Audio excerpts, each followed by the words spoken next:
Сәлем достар, менің YouTube каналыма қош келдіңіздер.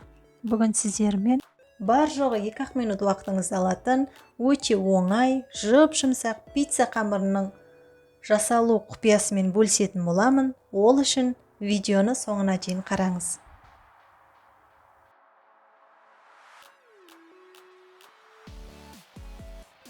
Алдымен бір кесе айранымызға жарты шай қасық ас содасын салып, жақсылап көпіршігенше араластыратын боламыз.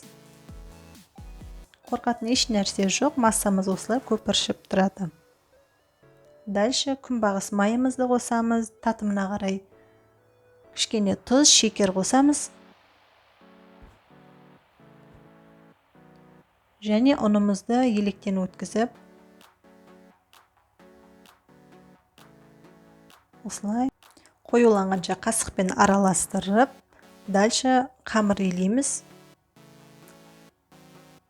Кейін қамырымызды 10 минутқа тындырып қоямыз.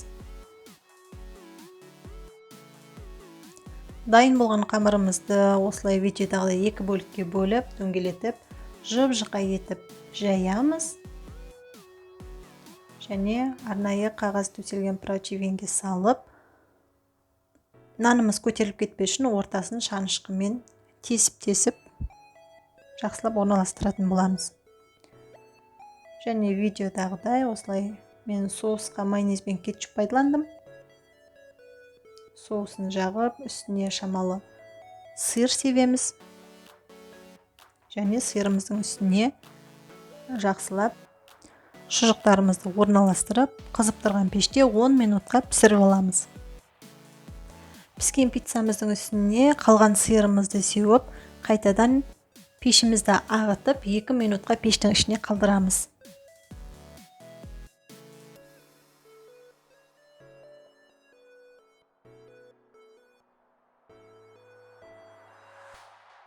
Біздің пиццамыз дайын болды. Кескенде де өте оңай кесіледі және видеодан көріп тұрғандарыңыздай өте жұп-жұмсақ, сондай нәзік, дәмін деген енді айтып жеткізе алмаймын.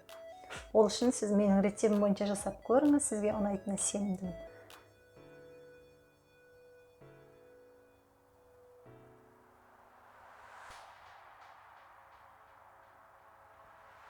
Егер менің видеом пайдаңызға жараса, міндетті түрде менің YouTube каналыма тіркеліп, лүпіл басып комментарий қалдырыңыз.